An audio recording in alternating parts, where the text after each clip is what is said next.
Donc au départ, j'étais chaudronnier pendant 8 ans. Ensuite, comme le métier de chaudronnier c'était assez physique et j'avais pas d'évolution de carrière et que moi je voulais être dans l'artisanat pour créer ma propre entreprise.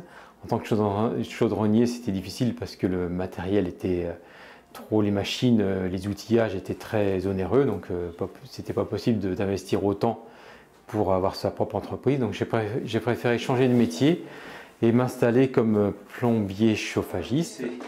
On va les laisser comme ça parce que sinon Le métier de plombier, ça consiste à déjà faire des tuyauteries, toutes sortes de tuyauteries, du cuivre, des tuyauteries polyéthylène, du multicouche. Et on peut faire beaucoup de choses. Donc soit on fait une création de salle de bain, soit on fait une installation de maison neuve, soit on fait de la grosse rénovation, soit on fait du chauffage, soit on fait de la climatisation. Donc c'est un domaine très vaste. Donc quand on vient pour faire une salle de bain, donc déjà on voit les besoins de la personne, on étudie ce qu'elle veut. Moi ce que je fais, je leur fais un petit plan d'aménagement. Donc après les personnes vont, avec mes choix que je leur ai proposés, ils vont faire un choix de matériel chez les fournisseurs. Et ensuite moi je reçois leur choix. En fonction de ça je fais un chiffrage. Et ensuite, quand le devis est accepté, bien entendu, et ben donc là, on commence les travaux. Donc, on fait aussi de l'agencement.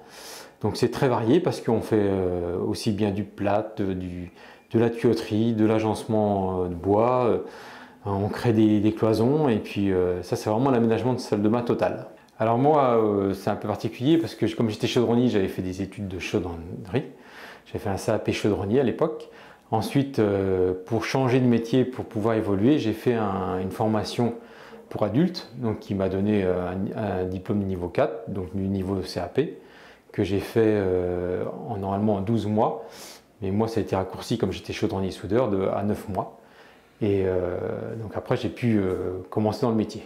Ce qui est difficile à gérer, c'est d'être toujours un peu oppressé par la forte demande et d'essayer de planifier son planning au mieux, quoi. Un jeune qui voudrait faire ce métier-là, moi je lui conseillerais d'aller jusqu'au bac général pour avoir une compréhension générale, lecture de plan, de calcul, et puis d'avoir aussi une formation commerciale pour bien passer avec les gens, bien expliquer ce qu'on va faire, bien parler, et puis aimer les gens, ça c'est bien, d'aimer les gens, de rencontrer les gens, de discuter avec eux pour les mettre en confiance.